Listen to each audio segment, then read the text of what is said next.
Welcome back to clean news Rajasthan. चलिए देखते हैं राजस्थान की 15 फटाफट बड़ी खबरों को। भजनलाल सरकार की बड़ी सौगात, 33 जिलों में बनेंगी नई सड़कें। भजनलाल शर्मा सरकार ने राजस्थान में सड़क विकास को नई रफ्तार देने के लिए बड़ा फैसला लिया है। प्रदेश के 33 जिलों में 676 करोड़ रुपए की लागत से 77 सड़क निर्माण और उन्नयन कार्यों को मंजूरी दी गई है। इन परियोजनाओं से ग्रामीण और शहरी क्षेत्रों में आवागमन आसान होगा। सरकार का दावा है कि इससे सड़क नेटवर्क मजबूत होगा और विकास कार्यों को भी गति मिलेगी। राजस्थान में पेंशन सत्यापन अभियान 15 दिन में निपटेंगे लंबित मामले। राजस्थान सरकार ने पेंशन धारकों के लंबित सत्यापन मामलों को पूरा करने के लिए विशेष अभियान शुरू किया है। अधिकारियों को निर्देश दिए गए हैं कि अगले 15 दिनों में सभी लंबित सत्यापन पूरे किए जाएं। सरकार का कहना है कि अभियान का उद्देश्य पात्र लाभार्थियों को समय पर पेंशन उपलब्ध कराना और रिकॉर्ड अपडेट करना है। इसके लिए विभागीय टीमें लगातार निगरानी कर रही हैं। राजस्थान में पश्चिमी विक्षोभ का असर, कई जिलों में ओलावृष्टि और बारिश। राजस्थान के कई जिलों में सक्रिय पश्चिमी विक्षोभ का असर दिखने लगा है। करौली, अलवर और सवाई माधोपुर समेत कई इलाकों में तेज आंधी, बारिश और ओलावृष्टि हुई। अलवर के बानसूर कस्बे में तेज हवाओं के चलते एक बड़ा पेड़ मकान पर गिर गया। मौसम विभाग ने अगले कुछ दिनों तक मौसम खराब रहने की संभावनाएं जताई हैं। राम जल सेतु लिंक परियोजना बनेगी 17 जिलों के जल भविष्य की आधारशिला। राजस्थान के 17 जिलों के लिए प्रस्तावित राम जल सेतु लिंक परियोजना को भविष्य की बड़ी जल जीवन रेखा माना जा रहा है। इस परियोजना का उद्देश्य जल संकट वाले क्षेत्रों तक पर्याप्त पानी पहुंचाना और सिंचाई व्यवस्था को मजबूत करना है। सरकार का दावा है कि योजना पूरी होने के बाद लाखों लोगों को राहत मिलेगी और कृषि क्षेत्र को भी बड़ा फायदा पहुंचेगा। 1 जून से लागू होंगे डीसीआर नियम, सोलर कंपनियों की बढ़ी चिंता। देश भर में 1 जून से डोमेस्टिक कंटेंट रिक्वायरमेंट यानी डीसीआर नियम लागू होने जा रहे हैं। नए नियमों के तहत भारतीय निर्मित सोलर सेल का उपयोग अनिवार्य होगा। इस फैसले से कई सोलर कंपनियां परेशान नजर आ रही हैं, क्योंकि आयातित सेल पर निर्भर कंपनियों को अब उत्पादन और सप्लाई में दिक्कतों का सामना करना पड़ रहा है। उद्योग जगत ने सरकार से राहत की मांग की है। राजस्थान में वायुसेना निगरानी में पहुंचेगा नीट पेपर सुरक्षा प्लान तैयार। राजस्थान में इस बार नीट परीक्षा पेपर की सुरक्षा के लिए विशेष व्यवस्था की जा रही है। पेपर वितरण प्रक्रिया में वायुसेना की निगरानी और मिलिट्री सिक्योरिटी प्लान लागू करने की तैयारी चल रही है। प्रशासन का उद्देश्य पेपर लीक जैसी घटनाओं को रोकना और परीक्षा प्रक्रिया को पूरी तरह सुरक्षित बनाना है। सुरक्षा एजेंसियां और शिक्षा विभाग मिलकर इस विशेष व्यवस्था को अंतिम रूप दे रही हैं। राजस्थान रिफाइनरी में CDU कार्य 23 जून में उत्पादन तैयारी शुरू होगी। HPCL राजस्थान रिफाइनरी लिमिटेड की राजस्थान रिफाइनरी परियोजना में क्रूड डिस्टिलेशन यूनिट यानी कि CDU का कार्य तेजी से पूरा किया जा रहा है। अधिकारियों के अनुसार जून महीने से उत्पादन शुरू करने की तैयारियां शुरू हो जाएंगी। परियोजना पूरी होने के बाद प्रदेश में पेट्रोकेमिकल और ऊर्जा क्षेत्र को बड़ा लाभ मिलने की उम्मीद है। इससे रोजगार और औद्योगिक विकास को भी बढ़ावा मिलेगा। कोटा में MSP पर रिकॉर्ड गेहूं खरीद, किसानों को मिले 200 करोड़ ज्यादा। कोटा में इस बार न्यूनतम समर्थन मूल्य यानी कि MSP पर गेहूं की रिकॉर्ड खरीद दर्ज की गई है। सरकारी खरीद के कारण किसानों को मंडी भाव की तुलना में करीब 200 करोड़ रुपए अधिक मिले हैं। अधिकारियों के मुताबिक MSP पर खरीद बढ़ने से किसानों को सीधा आर्थिक फायदा हुआ है और भुगतान प्रक्रिया भी तेजी से पूरी की जा रही है। राजस्थान में 645 हेक्टेयर में बनेंगे विश्व स्तरीय औद्योगिक पार्क, कई गांव चिन्हित। राजस्थान सरकार प्रदेश में औद्योगिक विकास को बढ़ावा देने के लिए 9 स्थानों पर 645 हेक्टेयर क्षेत्र में विश्व स्तरीय औद्योगिक पार्क विकसित करने की तैयारी कर रही है। दौसा के राजाहेड़ा समेत कई गांव इसके लिए चिन्हित किए गए हैं। परियोजना के जरिए नए उद्योगों को आकर्षित करने, रोजगार बढ़ाने और स्थानीय अर्थव्यवस्था को मजबूती देने का लक्ष्य रखा गया है। RCA एड हॉक कमेटी का स्पोर्ट्स काउंसिल को हर माह 4 लाख देने का प्रस्ताव। राजस्थान क्रिकेट एसोसिएशन की एड हॉक कमेटी ने स्पोर्ट्स काउंसिल को बड़ा प्रस्ताव भेजा है। कमेटी ने क्रिकेट मैचों के आयोजन और स्टेडियम उद्योगों के बदले हर महीने 4 लाख रुपए देने की पेशकश की है। ये प्रस्ताव जयपुर के SMS स्टेडियम को लेकर लंबे समय से चल रहे विवाद को खत्म करने की दिशा में अहम माना जा रहा है। प्रस्ताव पर सहमति बनने के बाद राजस्थान में घरेलू क्रिकेट मुकाबलों के आयोजन का रास्ता आसान हो सकता है। राजस्थान में बजरी संकट गहराया, सुप्रीम कोर्ट ने खनन पर लगाई रोक। राजस्थान में बजरी संकट और गहरा सकता है। सुप्रीम कोर्ट ने नई खदानों से बजरी खनन पर 20 जुलाई तक रोक लगा दी है। कोर्ट के इस फैसले के बाद निर्माण कार्यों पर असर पड़ने की आशंकाएं जताई जा रही हैं। बिल्डर्स और ठेकेदारों का कहना है कि बजरी की कमी से निर्माण लागत बढ़ सकती है और कई परियोजनाएं प्रभावित हो सकती हैं। सरहदी गांवों में बनेंगे बंकर, खतरे के सायरन पर लोग ले सकेंगे शरण। राजस्थान की सरहदी गांवों में सुरक्षा व्यवस्था मजबूत करने के लिए इजरायल मॉडल पर बंकर बनाए जाएंगे। खतरे का सायरन बजते ही ग्रामीण इस बंकरों में सुरक्षित शरण ले सकेंगे। सरकार और सुरक्षा एजेंसियां सीमावर्ती क्षेत्रों में सुरक्षा ढांचे को मजबूत करने की योजना पर काम कर रही हैं। इससे आपात स्थिति में लोगों की सुरक्षा सुनिश्चित करने में मदद मिलेगी। कांग्रेस का हल्ला बोल, पैदल मार्च निकाल कलेक्ट्रेट पर फोड़ी मटकियां।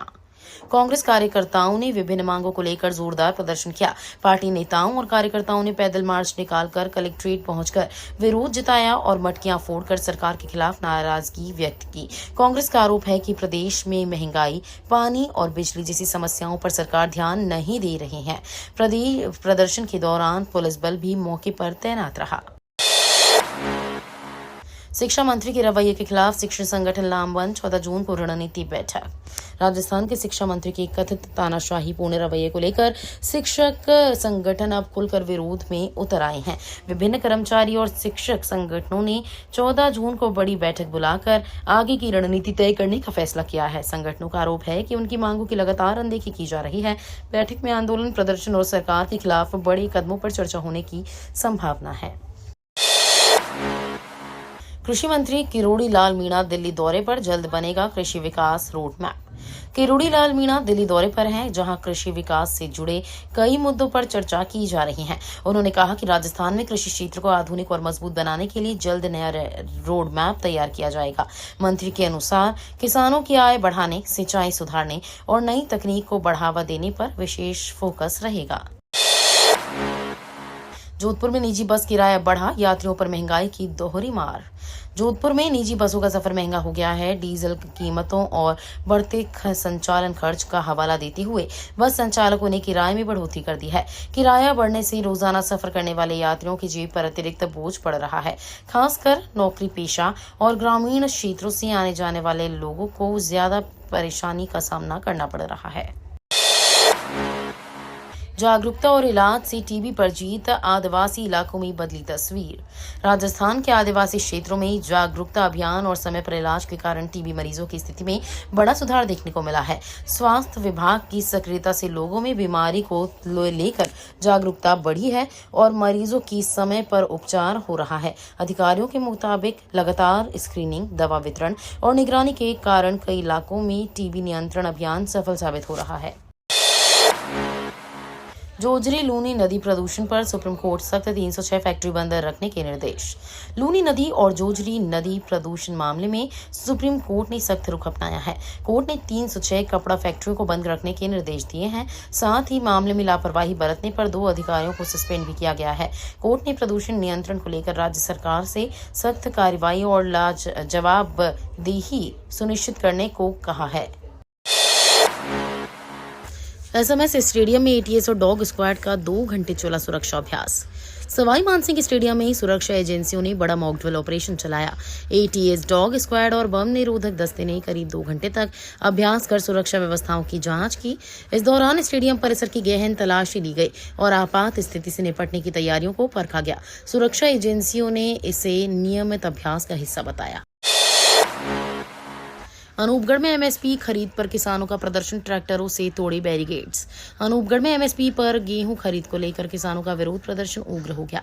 नाराज किसानों ने ट्रैक्टरों से बैरिकेड्स तोड़ दिए, जिसके बाद पुलिस और किसानों के बीच धक्का मुक्की की स्थिति बन गई। किसानों का आरोप है कि खरीद प्रक्रिया धीमी है और कई किसानों को समय पर भुगतान नहीं मिल रहा। मौके पर भारी पुलिस बल तैनात किया गया है। भाजपा सरकार पर बरसे रघु शर्मा, बोले केकड़ी में भ्रष्टाचार चरम पर। कांग्रेस नेता रघु शर्मा ने भाजपा सरकार पर जमकर हमला बोला है। उन्होंने कहा कि केकड़ी में भ्रष्टाचार चरम सीमा पर पहुंच चुका है और आम जनता परेशान है। शर्मा ने आरोप लगाया कि विकास कार्यों में अनियमितताएं हो रही हैं, लेकिन सरकार कार्रवाई करने की बजाय चुप बैठी है। उसके बयान के बाद प्रदेश की राजनीति में आरोप प्रत्यारोप का दौर तेज हो गया है। हनुमानगढ़ के कोहला वन में भीषण आग, सड़क तक पहुंची लपटें। हनुमानगढ़ के कोहला वन क्षेत्रों में भीषण आग लगने से करीब 700 बीघा इलाका चपेट में आ गया। तेज हवाओं के कारण आग तेजी से फैलती हुई सड़क तक पहुंच गई, जिससे आसपास के लोगों में अफरा तफरी मच गई। सूचना मिलने पर वन विभाग और दमकल की टीमें मौके पर पहुंची और आग बुझाने का प्रयास शुरू किया। फिलहाल आग लगने के कारणों का पता नहीं चल पाया है। भैराणा धाम विवाद में ज्योति मिर्धा का बेनीवाल पर तीखा हमला। भैराणा धाम विवाद को लेकर भाजपा नेता ज्योति मिर्धा ने सांसद हनुमान बेनीवाल पर निशाना साधा है। उन्होंने कहा कि बेनीवाल विधायक भी नहीं है, लेकिन उनकी बातें मुख्यमंत्री जैसी होती हैं। मिर्धा ने आरोप लगाया कि जनता के मुद्दों से ध्यान हटाने के लिए आवश्यक बयानबाजी की जा रही है। बयान के बाद प्रदेश की राजनीति में फिर से बयानबाजी तेज हो गई है। भीषण गर्मी में मिट्टी के मटकों की बढ़ी मांग, देसी फ्रिज बना पसंद। राजस्थान में भीषण गर्मी के बीच मिट्टी के मटकों की मांग तेजी से बढ़ रही है। लोग अब ठंडे और प्राकृतिक पानी के लिए देसी फ्रिज यानी मटकों को प्राथमिकता दे रहे हैं। बाजारों में अलग अलग डिजाइन और आकार के मटकों की बिक्री बढ़ी है। कुम्हारों का कहना है कि इस बार गर्मी ज्यादा होने से कारोबार में अच्छा उछाल आया है और लोगों का रुझान फिर पारंपरिक तरीकों की ओर बढ़ रहा है। काचीगुड़ा श्री गंगानगर ट्रेन 25 जुलाई से नियमित, कई ट्रेनें रहेंगी प्रभावित। इंडियन रेलवे ने हैदराबाद के काचीगुड़ा से श्री गंगानगर के बीच कोटा होकर चलने वाली ट्रेन को 25 जुलाई से नियमित करने का फैसला लिया है। वहीं समदड़ी लूनी रेलखंड पर चल रहे कार्यों के कारण कई ट्रेनों की संचालन पर असर पड़ेगा। रेलवे प्रशासन ने यात्रियों की यात्रा से पहले ट्रेन की स्थिति जांचने की अपील की है। ये तो थी राजस्थान की बड़ी खबरें। रोजाना सबसे पहले अपडेट पाने के लिए क्लीन न्यूज राजस्थान को अभी सब्सक्राइब करें।